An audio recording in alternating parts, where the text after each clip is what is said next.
everyone, welcome back to Feedback IS. I'm Nasir Saifi, your current affairs faculty. आपका the Hindu के newspaper में स्वागत है।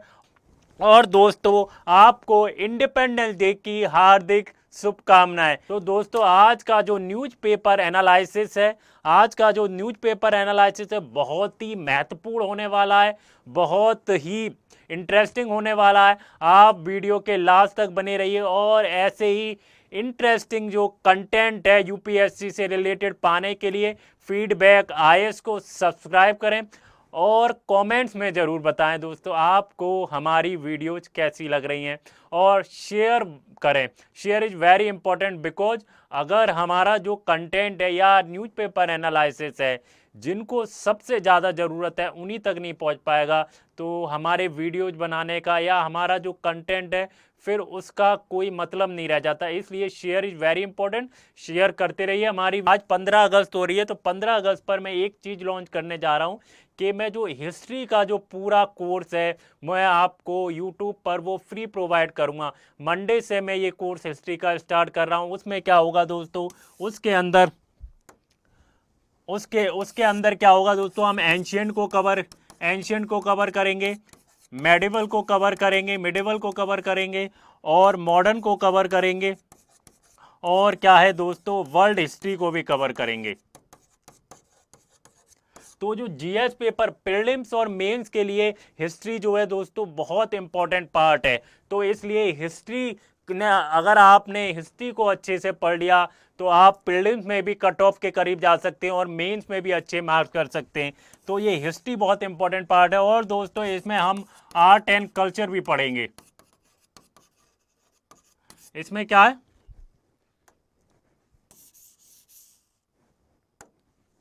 इसमें हम आर्ट एंड कल्चर भी पढ़ेंगे। तो इसका जो मॉड्यूल है या इसके बारे में मैं आपको नेक्स्ट वीडियो में बताऊंगा कि हिस्ट्री में क्या क्या कंपोनेंट होते हैं, हमें हिस्ट्री पढ़नी कैसी चाहिए, how to read history for UPSC exam. तो मैं सारी चीज़ें जो डिटेल में मैं आपको नेक्स्ट वीडियो में बताऊंगा। अभी हम द हिंदू का जो न्यूज़पेपर एनालिसिस है उसके बारे में बात करते हैं। हम अपनी टॉपिक पे आ जाते हैं जो न्यूज़पेपर एनालिसिस है। आपको जैसे मैं हर वीडियो में जो न्यूज़पेपर एनालिसिस है मैं आपको इसकी इंपॉर्टेंस बताता हूं कि करंट अफेयर्स का कितना बड़ा रोल है यूपीएससी के लिए, और करंट अफेयर्स दोस्तों कितना इंपॉर्टेंट हो जाता है यूपीएससी के लिए। तो आप करंट अफेयर्स को बिल्कुल मिस ना करें क्योंकि करंट अफेयर्स बहुत इंपॉर्टेंट है यूपीएससी के लिए। चलिए हम क्विकली चलते हैं कहाँ, चलिए हम क्विकली चलते हैं अपने जो मोस्ट इंपॉर्टेंट आर्टिकल हैं आज के द हिंदू के न्यूज़पेपर में जो यूपीएससी के पर्सपेक्टिव्स हैं वो देखने वाले हैं आज दोस्तों। चलिए, आज जो डेट हो रही है दोस्तों, आज कितनी है, 15 अगस्त 2025। आज जो डेट हो रही है वो 15 अगस्त हो रही है। आज दोस्तों इंडिपेंडेंस डे है, आज हमें आज़ादी मिली, आज हमें 15 अगस्त 1947। कौन ये दिन भूल सकता है दोस्तों। 1947 को क्या मिली, हमें आज़ादी मिली, हम इंडिपेंडेंस हुए, हम ब्रिटिश राज से मुक्त हुए। हमें जो ब्रिटिश गवर्नमेंट थी जो हमारे ऊपर इतना एक्सप्लॉयटेटिव किया, हमारे देश को बर्बाद कर दिया, गरीबी रेखा में ला के रख दिया, तो दोस्तों हम उससे आज़ाद हुए थे आज के दिन को। तो आज के दिन को कौन भूल सकता है। आज जो है हम सेलिब्रेट कर रहे हैं आज इंडिपेंडेंस डे। तो इंडिपेंडेंस डे तो दोस्तों बहुत खुशी का दिन होता है। जो इंडिपेंडेंस डे होता है बहुत सेलिब्रेशन का दिन होता है क्योंकि आज के दिन हमें आज़ादी मिली, हम आज़ाद हुए, हम एक सॉवरन कंट्री बने, हम एक रिपब्लिक कंट्री बने दोस्तों, और हम एक आज़ाद देश हुए। किसी भी तीसरे कंट्री का कोई इंटरफेरेंस नहीं होता है दोस्तों जब से हम आज़ाद हुए। चलिए आज के हम टॉपिक देख लेते हैं। मोस्ट इम्पॉर्टेंट टॉपिक कौन से हैं दोस्तों जो यूपीएससी के पर्सपेक्टिव से बहुत इंपॉर्टेंट हैं। हम जीएस पेपर 1 की बात करेंगे, जीएस पेपर 2 की बात करेंगे, जीएस पेपर 3 की बात करेंगे और जीएस पेपर 4 की बात करेंगे। जैसा आपको पता होगा दोस्तों, यूपीएससी का जो मेंस होने वाला है उसका एडमिट कार्ड कल आ चुका है। उसका क्या आ चुका है, एडमिट कार्ड आ चुका है। अगर दोस्तों आप यूपीएससी मेंस की तैयारी कर रहे हैं तो आप अब लग जाइए क्योंकि अब एडमिट कार्ड आ चुका है। जो पीवाईक्यू जो क्वेश्चन है या आप क्या करें, जो मेंस में आपने जितना भी पढ़ा है उसको रिवाइज करें और डेली दोस्तों कम से कम एक जीएस पेपर का आंसर लिखें। क्या करें, डेली जो है रिवाइज करें बहुत ज़्यादा, और डेली जो है आप आंसर राइटिंग करें। एक पेपर तो जीएस पेपर 1 का लिखें और कम से कम वीक में 2 ऐसे लिखें। कम से कम वीक में कितने ऐसे लिखने हैं दोस्तों, वीक में आपको 2 ऐसे लिखें। जो मेंस दे रहे हैं उनके लिए ये जो टाइम है बहुत क्रिटिकल होने वाला है। ये जो टाइम होता है दोस्तों ये बहुत इंपॉर्टेंट होता है। चलिए आज का जो सबसे पहला आर्टिकल क्या है वो देखते हैं। मोस्ट इंपॉर्टेंट आर्टिकल है। आप देख रहे होंगे बिहार के अंदर एसआईआर हो रहा है और 65 लाख, कितने दोस्तों, 65 लाख जो नेम है वो डिलीट कर दिए। किसने कर दिए, इलेक्शन कमीशन ऑफ इंडिया ने थ्रू द एसआईआर। तो 65 लाख वोट क्या कर दिए, डिलीट कर दिए। इसको अपोज करते हुए अपोजिशन जो पार्टीज हैं जिसको लीड कर रहे हैं राहुल गांधी, वो सुप्रीम कोर्ट पहुंचे। तो जब सुप्रीम कोर्ट पहुंचे तो इसी के ऊपर हमारा आर्टिकल है। पहला आर्टिकल क्या है, सुप्रीम कोर्ट इंटरिम ऑर्डर। तो सुप्रीम कोर्ट ने क्या है दोस्तों, जो 65 लाख जो नेम्स डिलीट किए उसके ऊपर इंटरिम ऑर्डर लाए। उन्होंने कहा है जितने भी नाम डिलीट हुए उन्हें उनकी हमें डिटेल्स चाहिए, डिजिटल डिटेल्स चाहिए उनके, जो नाम डिलीट हुए उनके नाम चाहिए और उनको क्यों डिलीट किया गया है, रीजन क्या है डिलीट करने का, सारी चीजें हम डिटेल में देखेंगे। Bihar electoral roll deletion. और ये जो टॉपिक है दोस्तों इंपॉर्टेंट क्यों है आप मुझे बताइए। ये टॉपिक मैंने जब से मैं करंट अफेयर्स मैंने शुरू किया है फीडबैक आईएएस के ऊपर, मैं आपको समझाने की कोशिश कर रहा हूं। ये टॉपिक यूपीएससी मेंस के लिए बहुत इंपॉर्टेंट है। जैसे अभी कुछ दिनों में मेंस होने वाला है तो ये टॉपिक उस मेंस में आना ही है। आप जीएस पेपर 2 में इस टॉपिक को देखने ही वाले, क्योंकि ये बहुत इंपॉर्टेंट टॉपिक है। तो ये जीएस पेपर 2 के लिए क्या बहुत इंपॉर्टेंट हो जाता है। अगर क्यों इंपॉर्टेंट हो जाता है, अगर हम इलेक्टोरल रिफॉर्म की बात करते हैं तो इंपॉर्टेंट हो जाता है। अगर हम पावर्स ऑफ इलेक्शन कमीशन की बात करते हैं या प्रोसीजर की बात करते हैं तो उसके लिए बहुत इंपॉर्टेंट हो जाता है। जुडिशियल रिव्यू के लिए बहुत इंपॉर्टेंट हो जाता है। और सबसे ज़्यादा इंपॉर्टेंट है दोस्तों, ये टॉपिक क्यों इंपॉर्टेंट है, इसलिए इंपॉर्टेंट हो जाता है जो राइट टू वोट है वो एक कॉन्स्टिट्यूशनल राइट है, लीगल राइट है, उस पर भी एक डिबेट है दोस्तों। तो ये टॉपिक मोस्ट इंपॉर्टेंट टॉपिक है दोस्तों। आप इस पर मोस्ट इंपॉर्टेंट लिख लीजिएगा अगर आप मेंस लिख रहे हैं। और इस पर दोस्तों आप क्वेश्चन फ्रेम जरूर करिएगा। अगर आप टेस्ट सीरीज दे रहे हैं तो इस पर एक अच्छा आंसर फ्रेम करने की कोशिश करिएगा। मैं आपको लास्ट में ये इस पर एक मेंस का क्वेश्चन दूंगा, आप मुझे मेरे टेलीग्राम चैनल पर लिख कर भेजिएगा। मैं उसको एवेल्युएट करके बताऊंगा कि एक अच्छा इंट्रो कैसे हो सकता है दोस्तों, और अच्छा जो है बॉडी कैसे हो सकती है, उसमें क्या क्या स्ट्रक्चर हो सकते हैं, और एक अच्छा कंक्लूजन कैसे हो सकता है। चलिए हम दूसरे आर्टिकल की तरफ बढ़ते हैं दोस्तों। हमारा आज का दूसरा आर्टिकल कौन सा है, दूसरा आर्टिकल क्या है दोस्तों, दूसरा आर्टिकल है गैलेंट्री अवार्ड। जैसे पता होगा दोस्तों आफ्टर द ऑपरेशन सिंदूर, जो ऑपरेशन सिंदूर में इंक्लूड थे उनको क्या मिल रहे हैं दोस्तों, गैलेंट्री अवार्ड मिल रहा है। ऑपरेशन सिंदूर कब हुआ, ऑपरेशन सिंदूर जो है जब पाकिस्तान टेररिस्ट ने पहलगाम पे अटैक किया, उसके बाद इंडिया ने क्या किया, रिटेलिएट किया। तो उन्होंने क्या किया दोस्तों, उन्होंने किया ऑपरेशन सिंदूर। तो जो ऑपरेशन सिंदूर में जो ऑफिसर इंक्लूड थे या जो इंक्लूड थे उनको क्या मिल रहा है, गैलेंट्री अवार्ड मिल रहा है। तो हम देखने की कोशिश करेंगे जो गैलेंट्री अवार्ड्स होते हैं वो कितने टाइप के होते हैं, कौन गैलेंट्री अवार्ड देता है, इसका प्रोसीजर क्या होता है, और ये गैलेंट्री अवार्ड किस किस को दिए जाते हैं, और हम टाइप भी देखेंगे कितने टाइप्स के गैलेंट्री अवार्ड होते हैं। तो गैलेंट्री अवार्ड्स ऑपरेशन सिंदूर कॉन्टेक्ट देखेंगे। और ये जो टॉपिक है दोस्तों जीएस पेपर 3 के लिए बहुत इंपॉर्टेंट है, इंटरनल सिक्योरिटी। किसके लिए, जीएस पेपर 3 के लिए बहुत इंपॉर्टेंट है, इंटरनल सिक्योरिटी के लिए। आगे बढ़ें और आज का जो नेक्स्ट आर्टिकल है दोस्तों, हमारा नेक्स्ट आर्टिकल क्या है, जैसा मैंने दोस्तों बताया आज हमारा इंडिपेंडेंस डे है। आज हम स्वतंत्रता दिवस को सेलिब्रेट कर रहे हैं। आज हमें दोस्तों आज़ादी मिली थी, आज हम जो ब्रिटिश राज है उससे बिल्कुल फ्री हुए थे। तो उसी को लेकर एक आर्टिकल है कि जो जो 14 अगस्त है उसको हम कौन सा डे सेलिब्रेट करते हैं? 14 अगस्त को हम पार्टीशन हॉरर रिमेम्बरेंस डे क्या करते हैं? सेलिब्रेट करते हैं। और ये कब से सेलिब्रेट किया जा रहा है ये भी देखेंगे। ये टॉपिक भी बहुत इंपॉर्टेंट हो जाता है कौन से पेपर के लिए दोस्तों? जीएस पेपर 1 की बात करते हैं जिसमें मॉडर्न इंडिया वाला पार्ट है, तो उसके लिए बहुत इंपॉर्टेंट हो जाता है। आज का जो दोस्तों हमारा लास्ट आर्टिकल है, लास्ट आर्टिकल क्या है? जिस चीज़ की आप तैयारी कर रहे हैं दोस्तों, यूपीएससी की प्रिपरेशन कर रहे हैं, ये टॉपिक तो आपको पढ़ना ही है। बहुत इंपॉर्टेंट टॉपिक हो जाता है कि यूपीएससी का जो एग्जाम का ड्यूरेशन है दोस्तों वो कितना होता है? 1 ईयर का होता है। क्या ड्यूरेशन को कट करना चाहिए? क्या ड्यूरेशन को कम करना चाहिए या ड्यूरेशन को कट करना चाहिए? ऐसा पार्लियामेंट्री कमेटी कह रही है। क्या duration of the civil services exam UPSC says can not be curtail. UPSC ने क्या कहा है कि जो 1 ईयर का जो ड्यूरेशन है उसको कर्टेल नहीं किया जा सकता। तो इस पर हम डिटेल में समझेंगे पार्लियामेंट्री कमेटी ने क्या कहा है और यूपीएससी ने उस पर क्या आंसर दिया है, सारी चीजें डिटेल में समझेंगे। ये जो टॉपिक है जीएस पेपर 2 के लिए, ये जो टॉपिक है दोस्तों जीएस पेपर 2 के लिए बहुत इंपॉर्टेंट हो जाता है। चलिए दोस्तों पहले टॉपिक की तरह हम चलते हैं। हमारा जो पहला आर्टिकल है उसकी तरफ चलते हैं। हमारा पहला आर्टिकल क्या है दोस्तों? जैसा मैंने बताया हमारा पहला आर्टिकल क्या है? सुप्रीम कोर्ट ने क्या है दोस्तों?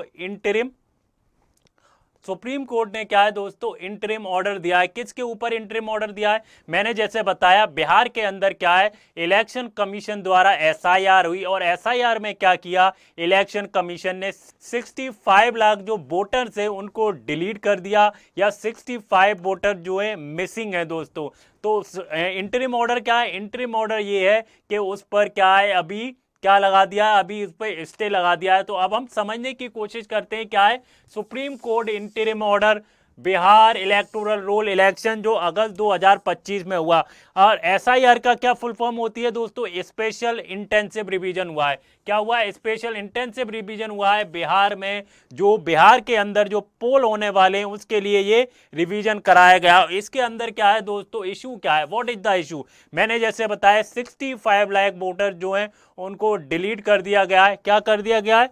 मिसिंग है या ड्राफ्ट रोल से या डिलीट कर दिया गया है 2025 को। और जो दोस्तों प्रेजेंट थे 2025 की लिस्ट में, जनवरी 2025 में जो वोटर प्रेजेंट थे उनको 1 अगस्त 2025 में 65 लाख वोटर्स को क्या कर दिया गया है? डिलीट कर दिया गया है।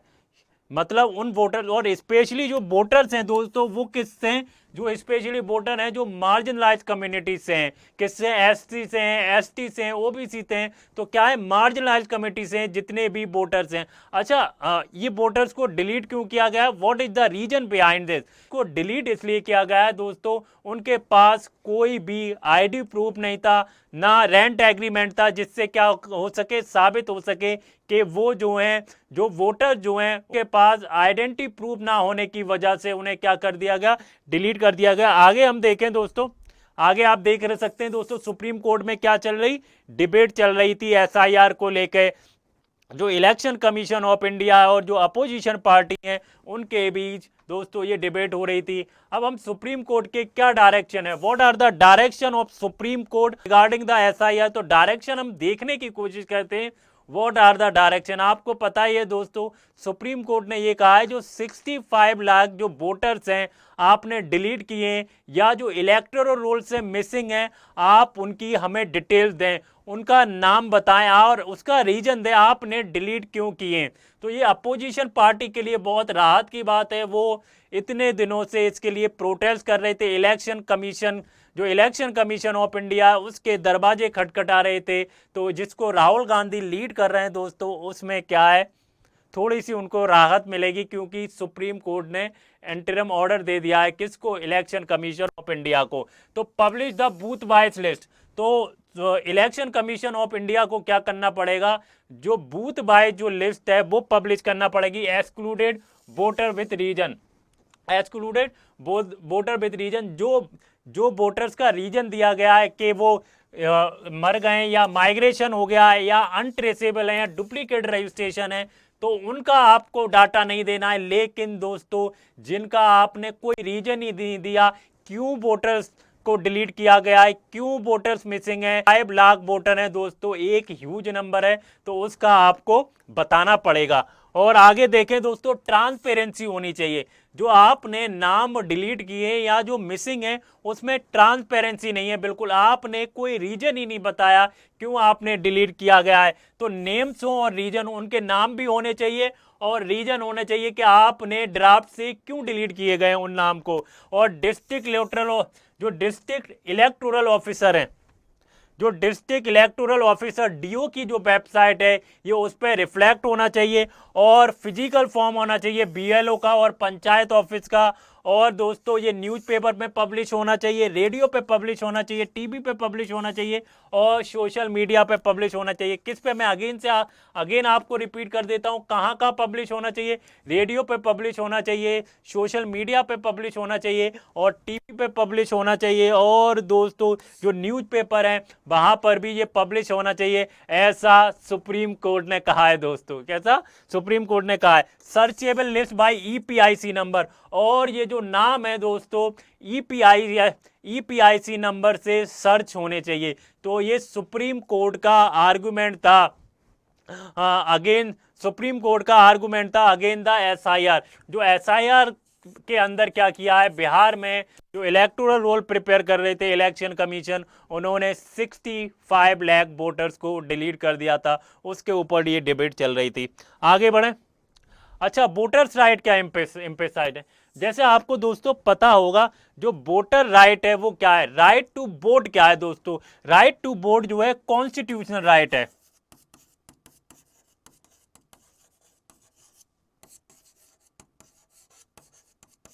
राइट टू वोट जो है दोस्तों वो कैसा है, कॉन्स्टिट्यूशनल राइट है। तो इसमें क्या है, right to know why name is delete, हमें जानने का अधिकार है कि वोट को डिलीट क्यों किया गया है। Right to know is why name is deleted, right to remain on the electoral roll in the democracy. तो राइट टू रिमेन, अगर नाम को रखा जाता है, जो हम डेमोक्रेसी का पार्ट है दोस्तों, अगर हमें वोट डालने का अधिकार ही नहीं होगा, हम वोट ही नहीं डाल पाएंगे, हम अपने नेता को ही नहीं चुन पाएंगे, तो कैसी डेमोक्रेसी जी, फिर ये डेमोक्रेसी नहीं रहेगी, ये डिक्टेटरशिप हो जाएगी। कैसी हो जाएगी, डिक्टेटरशिप हो जाएगी। हाई ट्रांसपेरेंसी होना चाहिए और पब्लिक कॉन्फिडेंस होना चाहिए। मान लीजिए कुछ सालों में क्या हो रहा है, हम इलेक्शन कमीशन ऑफ इंडिया के काम को देखते हैं तो उससे क्या हो रहा है, पब्लिक ट्रस्ट टूट रहा है, पब्लिक में ट्रस्ट नहीं है इलेक्शन कमीशन ऑफ इंडिया को लेकर। अगर इलेक्शन कमीशन ऑफ इंडिया पे पब्लिक का ट्रस्ट नहीं होगा तो इलेक्शन कमीशन ऑफ इंडिया क्या फेयर इलेक्शन करा पाएगा, क्या इलेक्शन ढंग से हो पाएगा। मान लीजिए कि इलेक्शन कमीशन ऑफ इंडिया क्या कराता है, कंडक्ट कराता है इलेक्शन, लेकिन क्या होता है, पब्लिक का ट्रस्ट ही नहीं है, पब्लिक वोट डालने ही नहीं आ रही है, फिर क्या ये डेमोक्रेसी रह पाएगी, नहीं दोस्तों। तो पब्लिक का ट्रस्ट होना बहुत जरूरी है और ये काम जो है इलेक्शन कमीशन ऑफ इंडिया का है कि वो पब्लिक में ट्रस्ट डेवलप करे और जो इलेक्शन कराए, इलेक्शन जो कराए, इलेक्शन कमीशन का बेसिकली काम क्या होता है, इलेक्शन कमीशन का जो काम है दोस्तों ये है उसको इलेक्शन कंडक्ट कराना, सुपरिटेंडेंट करना, डायरेक्शन देना, चाहे पार्लियामेंट हो, चाहे असेंबली हो, चाहे वाइस प्रेसिडेंट का इलेक्शन कराना हो, चाहे प्रेसिडेंट का इलेक्शन कराना हो। तो इसमें ट्रांसपेरेंसी होना चाहिए, फ्री इलेक्शन होना चाहिए दोस्तों, फ्री एंड फेयर इलेक्शन होना चाहिए दोस्तों। तो ये किसका काम है, ये काम है इलेक्शन कमीशन ऑफ इंडिया का दोस्तों। जैसा आप देख रहे हैं, देखा, high transparency needed inspire the public confidence, process should be voter friendly. जो प्रोसेस होना चाहिए वोट डालने का दोस्तों वो वोटर फ्रेंडली होना चाहिए। कैसा होना चाहिए, वोटर फ्रेंडली होना चाहिए, ना कि डिपेंडेंट हो किसी चीज पर डिपेंडेंट नहीं होना चाहिए, ना कि डिपेंडेंट ऑन पॉलिटिकल एजेंट और बीएलओ डिस्क्रिप्शन। जो वोट डालने का जो प्रोसेस होना चाहिए दोस्तों वोट डालने का वो वोटर फ्रेंडली होना चाहिए, ना कि डिपेंड हो बीएलओ के ऊपर, बीएलओ डिस्क्रिप्शन पे या पॉलिटिकल एजेंट पे। ना तो बीएलओ एजेंट पे डिस्क्रिप्शन, ना तो बीएलओ पे डिपेंडेंसी होनी चाहिए और ना पॉलिटिकल एजेंट पे डिपेंडेंसी होनी चाहिए दोस्तों। इलेक्शन कमीशन इंडिया का क्या आर्ग्यूमेंट है, इलेक्शन कमीशन ऑफ इंडिया का आर्ग्यूमेंट क्या है, इलेक्शन कमीशन ऑफ इंडिया का आर्ग्यूमेंट है दोस्तों, जो बीएलओ होते हैं या पॉलिटिकल एजेंट होते हैं वो क्या करते हैं, वोटर्स को इन्फॉर्म करते हैं कि वोटर्स को इन्फॉर्म किया गया है क्यों उनका नाम जो है डिलीट किया गया है, लेकिन सुप्रीम कोर्ट ने इस आर्गुमेंट को रिजेक्ट कर दिया। सुप्रीम कोर्ट ने क्या कहा? सुप्रीम कोर्ट ने इस आर्गुमेंट को रिजेक्ट कर दिया और सुप्रीम कोर्ट ने कहा जो राइट टू वोट है वो कॉन्स्टिट्यूशनल राइट है। हर वोटर्स को जानने का अधिकार है कि उसका नाम डिलीट क्यों किया गया, what is the reason behind this, कि उसके नाम को डिलीट क्यों किया गया है जो इलेक्टोरल रोल्स है। तो ये सुप्रीम कोर्ट का आर्ग्यूमेंट था। अब ईसी ने क्या कहा? इलेक्शन कमीशन ऑफ इंडिया ने कहा है कि वो क्या करेगी, कंप्लायंस प्रूफ के साथ। इलेक्शन कमीशन ऑफ इंडिया ने क्या कहा है? कंप्लायंस प्रूफ के साथ और कोलेटेड स्टेटस के साथ, कंप्लायंस प्रूफ के साथ और कोलेटेड स्टेटस के साथ 22 अगस्त तक सबमिट करेगी अपनी रिपोर्ट। कब दोस्तों? 22 अगस्त तक सबमिट करेगी जो इलेक्शन कमीशन ऑफ इंडिया है, कंप्लायंस प्रूफ के साथ और किसके साथ? कोलेटेड स्टेटस के साथ, जो अपनी रिपोर्ट है क्यों नाम डिलीट किए गए, 65 लाख जो नाम डिलीट किए गए, क्यों डिलीट किए गए, उनका रीजन क्या है, सारी चीजें वो डिटेल्स में सबमिट करनी है। उसको कब सबमिट करनी है? 22 अगस्त को सबमिट करनी है। मैंने बताया दोस्तों ये जो पेपर, ये जो टॉपिक है जीएस पेपर 2 के लिए बहुत इंपॉर्टेंट है और प्रीलिम्स के लिए भी बहुत इंपॉर्टेंट है। आप प्रीलिम्स के लिए इलेक्शन कमीशन ऑफ इंडिया की पावर है आर्टिकल 324 से लेके 329 के लिए 9 तक, ये प्रीलिम्स के लिए बहुत इंपॉर्टेंट है। अगर आप 2026 का प्रीलिम्स देने जा रहे हैं तो आपके लिए ये आर्टिकल बहुत इंपॉर्टेंट हो जाता है दोस्तों। आगे बढ़ते हैं नेक्स्ट टॉपिक की तरफ। हमारा नेक्स्ट टॉपिक क्या है? जो हमारा नेक्स्ट आर्टिकल है वो क्या है दोस्तों? हमारा नेक्स्ट जो आर्टिकल है, जो गीदड़ धमकियां हैं पाकिस्तान की, उसके ऊपर हैं दोस्तों। तो पहलगाम अटैक के बाद क्या किया इंडिया ने? क्या कर दिया, जो इंडस वाटर ट्रीटी के अंडर जो पाकिस्तान जो पानी जाता था वहां रोक दिया, उसके ऊपर है। उसके बाद क्या कर रहा है पाकिस्तान? न्यूक्लियर बम की धमकी दे रहा है, न्यूक्लियर की धमकी दे रहा है कि गीदड़ धमकियां दे रहा है पाकिस्तान इंडिया को। तो इसी के ऊपर हमारा आर्टिकल है, हम डिटेल में थोड़ा सा देख लेते हैं क्या है। India Pakistan Indus water treaty dispute and CO ruling trigger क्या है दोस्तों? इंडिया ने जो इंडस वाटर ट्रीटी है उसको क्या कर दिया? सस्पेंड कर दिया है after the Pahalgam terror attack. April 23, 2025 जिसमें कितने लोग मारे गए थे दोस्तों? जिसमें 26 लोग मारे गए थे। India suspended the Indus water treaty after the Pahalgam terror attack, जो कब हुआ था? 23 अप्रैल 2025 में हुआ था। जिसमें कितने थे दोस्तों? जिसमें 26 लोग क्या गए दोस्तों? मारे गए थे। बहुत खतरनाक टेरर अटैक हुआ था। जो हमारे जो देशवासी थे, जो हमारे लोग थे, वो 26 लोग मारे गए। तो उसमें क्या किया है, जब से इंडस वाटर ट्रीटी को सस्पेंड कर दिया गया, उसके बाद पाकिस्तान क्या कह रहा है? पाकिस्तान क्या गीदड़ धमकियां दे रहा है? पाकिस्तान कह रहा है न्यूक्लियर बम की धमकी दे रहा है। क्या दे रहा है? Pakistan reaction threat from Pakistan leadership including the nuclear rhetoric over the India move. इस इंडिया के इस मूव पर क्या दे रहा है? वो न्यूक्लियर की धमकी दे रहा है, न्यूक्लियर बम की धमकी दे रहा है, न्यूक्लियर मारने की धमकी दे रहा है। ये पाकिस्तान की जो धमकियां हमेशा से गीदड़ धमकियां रही हैं। आगे हम देखें दोस्तों, कोर्ट ऑफ आर्बिट्रेशन क्या कह रहा है। ये जो क्या कहते हैं, इंडिया ने जो डिसीजन लिया है वो कोर्ट और आर्बिट्रेशन में क्या है, जो इंडस वाटर ट्रीटी होती है दोस्तों। अगर हम इंडस वाटर ट्रीटी की बात करते हैं तो इंडस वाटर ट्रीटी में जो कभी भी डिसीजन है वो यूनिलेटरल नहीं हो सकता। क्या हो सकता? जो यूनिलेटरल नहीं किया जा सकता। डिसीजन जो होता है दोस्तों वो बायलेटरल होता है। तो इंडिया ने जो यूनिलेटरल डिसीजन लिया है उसी पे क्या कहा है, ruled that Indus water treaty suspension was unilateral. जो सस्पेंशन है वो यूनिलेटरल है and invalid without the mutual consent. जब तक म्यूचुअल कंसेंट नहीं होता, इस ट्रीटी के अंदर एक क्लॉज है कि जब तक म्यूचुअल कंसेंट नहीं होगा आप यूनिलेटरल ट्रीटी को सस्पेंड नहीं कर सकते। आप क्या कर सकते? यूनिलेटरल सस्पेंड नहीं कर सकते। इसी पे क्या है दोस्तों, इसी पे क्या किया है, जो कोर्ट ऑफ आर्बिट्रेशन है इस पर सवाल उठाएं। इंडिया के जो डिसीजन है दोस्तों, इंडिया का जो डिसीजन है उस पर सवाल उठाएं। तो ये जो डिसीजन है यूनिलेटरल है, तो जो कोर्ट ऑफ आर्बिट्रेशन कह रहा है ये यूनिलेटरल नहीं हो सकता, ये एक म्यूचुअल कंसेंट से होना चाहिए। आगे देखें इंडस वाटर ट्रीटी क्या, what is Indus water treaty. दोस्तों आपको जैसे पता होगा, आप करंट अफेयर्स पढ़ रहे हैं, आप इतना करंट अफेयर्स पढ़ रहे हैं तो आपने इंडस वाटर ट्रीटी के बारे में तो पढ़ा होगा। हम ब्रीफ में देख लेते हैं कि इंडस वाटर ट्रीटी है क्या। What is Indus water treaty? जो इंडस वाटर ट्रीटी है दोस्तों, कब साइन हुई थी? इंडस वाटर जो ट्रीटी है साइन हुई थी 1960 में। कब? 1960 में साइन हुई थी। ये किसने साइन कराई थी दोस्तों? जो इंडस वाटर ट्रीटी है, जो इंडिया और पाकिस्तान के बीच साइन हुई, जो इंडिया और पाकिस्तान के बीच साइन हुई दोस्तों, किसने साइन कराई थी? ये वर्ल्ड बैंक द्वारा साइन कराई गई थी। किसके द्वारा? वर्ल्ड बैंक द्वारा साइन कराई गई थी। तो दोस्तों ये है क्या? What is water treaty? अब हम डिवीजन देख लेते हैं। पाकिस्तान की कौन सी रिवर है और इंडिया की कौन सी रिवर है जो पानी डाइवर्ट होगा? अगर हम ईस्टर्न रिवर की बात करते हैं, रवि हो गई, ब्यास हो गई और सतलज हो गई, ये इंडिया की रिवर है। अगर हम वेस्टर्न रिवर की बात करते हैं, इंडस हो गई, झेलम हो गई, चिनाब हो गई, ये पाकिस्तान की रिवर है with limited use for agriculture and hydro power. जो वेस्टर्न रिवर है दोस्तों, इंडस हो गई, झेलम हो गई और चिनाब हो गई। दोस्तों जो वेस्टर्न रिवर है जो पाकिस्तान में, कौन कौन सी वेस्टर्न रिवर? इंडस हो गई, झेलम हो गई और चिनाब हो गई। तो जो इंडिया जो है, इनका पानी लिमिटेड चीज़ों के लिए यूज कर सकता है, एग्रीकल्चर के लिए यूज कर सकता है, हाइड्रो पावर के लिए यूज कर सकता है, एग्रीकल्चर के लिए यूज कर सकता है और हाइड्रो पावर के लिए यूज कर सकता है। और दोस्तों ये ईस्टर्न रिवर है। तो डिस्प्यूट रेजुलेशन मैकेनिज्म क्या है? न्यूट्रल एक्सपर्ट होगा और दोस्तों कोर्ट ऑफ आर्बिट्रेशन होगा। अगर इसमें डिस्प्यूट आता है तो डिस्प्यूट कैसे रिजॉल्व किया जाएगा दोस्तों?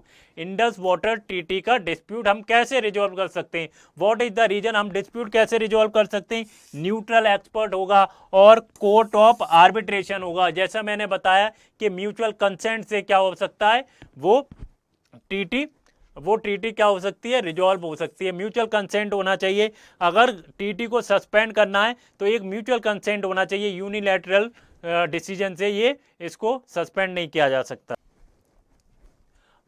इंडिया का स्टैंड क्या है? What is the stand of India? India क्या कह रही है? Never accepted the legality, legitimacy और competence of the court of arbitration in the case. Never accept claim क्या किया है? जो कोर्ट ऑफ आर्बिट्रेशन की जो रूलिंग है, no bearing on India's right. जो कोर्ट ऑफ आर्बिट्रेशन की जो रूलिंग है वो इंडिया के राइट को वायलेट नहीं कर सकती। क्या इंडिया के राइट को violate? Link suspension of Indus water treaty to Pakistan cross border terrorism include the Pahalgam attack. जो इंडिया ने जो क्या किया है, इंडिया ने जो सस्पेंड किया है इंडस वाटर ट्रीटी, वो after the Pahalgam terror attack हुआ है जिसमें 26 लोग मारे गए इंडिया के, इसलिए वो क्या किया? सस्पेंड कर दी है। और warn Pakistan to painful consequences operation Sindoor for misadventure. और पाकिस्तान को वॉर्न किया है कि फ्यूचर कॉन्सिक्वेंसेस के लिए तैयार रहें आप। जो हमारे जो 26 लोगों को मारे उसके लिए आप तैयार रहें। तो इंडिया का ये स्टैंड है, इंडिया ने एक्सेप्ट किया है कि legality, legitimacy of competence of court of arbitration. तो इंडिया का स्टैंड आप समझा। आई होप दोस्तों आपको समझ में आ रहा होगा।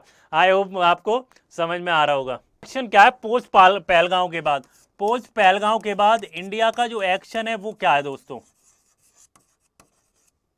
What are the actions of India? India ने क्या किया है? जो बायलेटरल कमिश्नर विजिट थी उसको भी स्टॉप कर दिया है। जो आईबीटी के अंदर जो बायलेटरल कमीशन विजिट थी उसको क्या कर दिया दोस्तों? उसको स्टॉप कर दिया है। इंडस वाटर ट्रीटी है उसको दोबारा से रीनेगोशिएशन करने की बात की है। किसकी? रीनेगोशिएशन करने की बात की है। और जो कॉपरेशन से रिलेटेड जितनी भी ट्रीटी थी पाकिस्तान के साथ, सबको क्या कर दिया? सस्पेंड कर दिया है। कॉपरेशन करने की जितनी भी ट्रीटी थी दोस्तों पाकिस्तान के साथ, सबको क्या कर दिया है? सबको सस्पेंड कर दिया है। टॉपिक इंपॉर्टेंट कैसे हो जाता है दोस्तों? ये टॉपिक जो इंपॉर्टेंट है जीएस पेपर 2 के लिए बहुत इंपॉर्टेंट हो जाता है। अगर हम इंटरनेशनल रिलेशन की बात करते हैं दोस्तों, उसके लिए ये टॉपिक बहुत इंपॉर्टेंट है।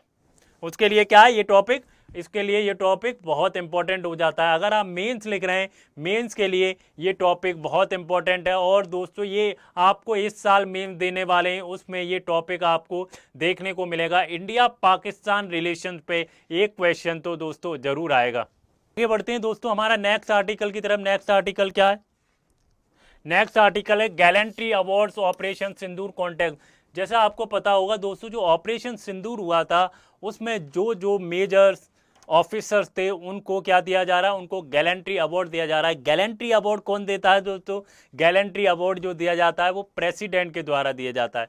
किसके द्वारा दिया जाता है दोस्तों? वो प्रेसिडेंट के द्वारा दिया जाता है। तो क्या ओवरव्यू, क्या ओकेजन ऑफ इंडिपेंडेंस डे पर जो इंडिपेंडेंस डे हो रहा है 2025 का, प्रेसिडेंट द्रौपदी मुर्मू क्या कर रही हैं, जो defence ministry of home affairs की जो रिकमेंडेशन है उस पर क्या दिया जा रहा है, गैलेंट्री अवार्ड दिया जा रहा है। 127 गैलेंट्री अवार्ड दिए जाएंगे और 40 डिस्टिंग्विश सर्विस अवार्ड दिए जाएंगे आर्म फोर्सेस को और सीएपीएफ्स को। और आर्म फोर्सेस को और सीएपीएफ्स को कितने अवार्ड दिए जाएंगे दोस्तों? 127 gallantry award and 14 arm forces and CAPFs. आगे बढ़े, ऑपरेशन सिंदूर। मैंने जैसे बताया ऑपरेशन सिंदूर के बाद जो मेजर ऑफिसर हैं उनको क्या दिए जा रहे हैं, अवार्ड दिए जा रहे हैं। नेचर क्या है दोस्तों, जो पहलगांव अटैक के बाद इंडिया ने जो ऑपरेशन सिंदूर किया है उसमें जो ऑफिसर इंक्लूड थे उनको दिया जा रहा है BSF contribution. 16 BSF personal awarded the gallantry medal. जो 16 बीएसएफ जो ऑफिसर हैं उनको क्या दिया जा रहा है, उनको गैलेंट्री अवार्ड दिया जा रहा है। सब इंस्पेक्टर की बात करें, सब इंस्पेक्टर की बात करें तो मोहम्मद इम्तियाज और कांस्टेबल दीपक चिंगा खान को वीर चक्र से नवाजा जाएगा। किससे नवाजा जाएगा? वीर चक्र से। Praised as the nation first line of defence. Praised as the nation first line defence. आगे बढ़े, किसको कौन सा अवार्ड मिल रहा है? तो जो 4 लोग हैं हम गैलेंट्री अवार्ड में दे रहे हैं, किसको, कितने लोगों को क्या क्या मिल रहा है? अगर हम 4 लोगों को देखें, 4 लोगों को क्या मिल रहा है? कीर्ति चक्र मिल रहा है, कीर्ति चक्र। 15 लोग हैं दोस्तों, उनको क्या मिल रहा है? वीर चक्र। 16 लोगों को शौर्य चक्र।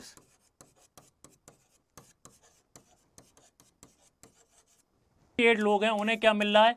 सेना मेडल। को नायो सेना मेडल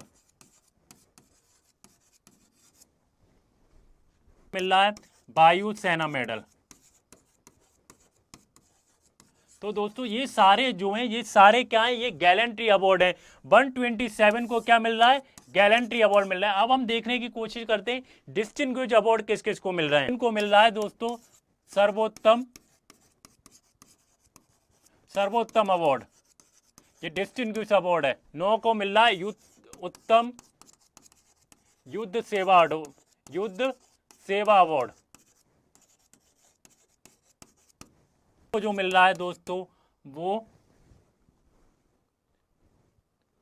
24 को युद्ध सेवा मेडल मिल रहा है, युद्ध सेवा मेडल।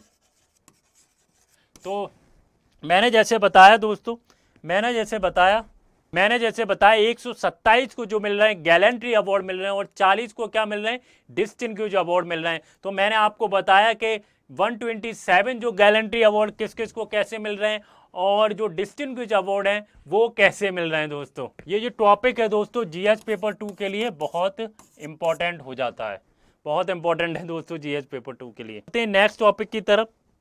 हमारा नेक्स्ट टॉपिक क्या? Partition horror remembrance day. मैंने जैसे बताया दोस्तों हम जो है 79 इंडिपेंडेंस डे सेलिब्रेट कर रहे हैं। 15 अगस्त को हम कितना 79th जो इंडिपेंडेंस डे है वो हम उसको सेलिब्रेट कर रहे हैं। लेकिन दोस्तों 14 अगस्त को हम क्या बनाते हैं? 14 अगस्त को हम मनाते हैं पार्टीशन हॉरर रिमेम्बरेंस डे। जो पार्टीशन हॉरर रिमेम्बरेंस डे क्या है वो समझते हैं, लेकिन ये कब से मनाया जा रहा है दोस्तों? ये मनाया जा रहा है 14 अगस्त एवरी ईयर सिंस 2021 से हम क्या मना रहे हैं? Partition horror remembrance day. क्या पार्टीशन हॉरर रिमेम्बरेंस डे बना रहे हैं? अनाउंस किसने किया था दोस्तों? अनाउंस किया था PM Narendra Modi. Remember the struggle sacrifice and pain endured the during the partition of 1947। जो लोग 1947 में बंटवारे के वक्त जो लोग मारे गए थे, जिन्होंने अपना सेक्रीफाइस दिया था, जो पेन में थे, उनके लिए ये मनाया जाता है। कॉन्टेक्स्ट क्या है? Mark the mass displacement. जो दोस्तों बंटवारे के वक्त क्या हुआ, जिनका बहुत डिस्प्लेसमेंट हुआ, जो कम्युनल वायलेंस हुआ था और दोस्तों जिन्होंने सफरिंग फेस की थी during the division of India and Pakistan, उसके लिए हम क्या मनाते हैं? उसके लिए हम बनाते हैं पार्टीशन हॉरर रिमेम्बरेंस डे। उसके लिए हम मनाते हैं पार्टीशन हॉरर रिमेम्बरेंस डे। उसके लिए हम मनाते हैं पार्टीशन हॉरर रिमेम्बरेंस डे। आगे बढ़ें, अब हम देखने की कोशिश करें दोस्तों की स्टेटमेंट क्या है, what are the key statement of this partition horror remembrance day के। प्राइम मिनिस्टर नरेंद्र मोदी ने ट्रिब्यूट दिया है ग्रेट रिजिलियंस और डिटर्मिनेशन, जो हमारे सर्वाइवर थे उनको क्या दिया है, ट्रिब्यूट दिया है, और हाईलाइट किया है कि बहुत सारे rebuilt their lives and achievement remarkable the milestone. Stress किया है strengthening the bond of the harmony and present day in India. Home minister जो हैं हमारे अमित शाह जी हैं, वो उन्होंने क्या किया है, हम इस डे को condolence for the pain and tragedy of partition victim के लिए याद करेंगे, और urge remember of the human cost and India's division. And दोस्तों नेक्स्ट आर्टिकल की तरफ बढ़ते हैं। हमारा नेक्स्ट आर्टिकल क्या है, और ये हमारा आज का लास्ट आर्टिकल है दोस्तों। द हिंदू का जो न्यूज़पेपर हम एनालिसिस कर रहे हैं इंडिपेंडेंस डे पे, उसका हमारा ये लास्ट आर्टिकल है दोस्तों। हमारा आज का लास्ट आर्टिकल क्या है, मैंने जैसे बताया दोस्तों यूपीएससी ड्यूरेशन के ऊपर है। यूपीएससी का ड्यूरेशन कर्टेल करना चाहिए या ना नहीं करना चाहिए। जो प्रोसेस है 1 ईयर का एग्जाम कराने का, वो क्या प्रोसेस ठीक है, हम उसको देखने की कोशिश करेंगे दोस्तों। क्या है duration of the civil services examination, UPSC ने कहा है कि जो ड्यूरेशन है उसको कर्टेल नहीं किया जा सकता। क्या है कि पार्लियामेंट्री जो स्टैंडिंग कमेटी है किस पर, पर्सनल पब्लिक और ग्रेवियंस एंड लॉ जस्टिस पे, उन्होंने जो है 154 जो एक्शन टेकन रिपोर्ट है वो प्रेजेंट की है। एक्शन टेकन रिपोर्ट को प्रेजेंट किया है, तो उन सजेशन क्या है, what are the suggestion of parliamentary committee, what are the suggestion of parliamentary committee regarding the duration of UPSC exam? what are the दोस्तों what are the suggestion of parliamentary committee regarding the issue of duration of UPSC exam? वो क्या कह रहे हैं दोस्तों, issue क्या है, suggestion to reduce the time cycle.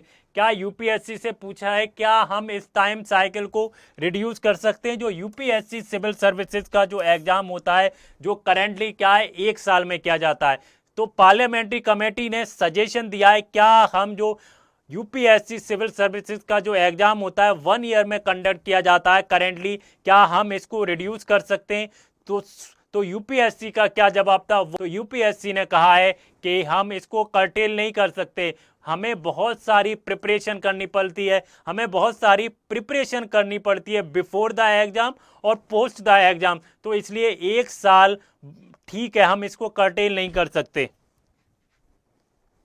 अब हम इसमें समझने की कोशिश करते हैं यूपीएससी का एग्जाम का स्ट्रक्चर क्या होता है, क्या पैटर्न होता है दोस्तों।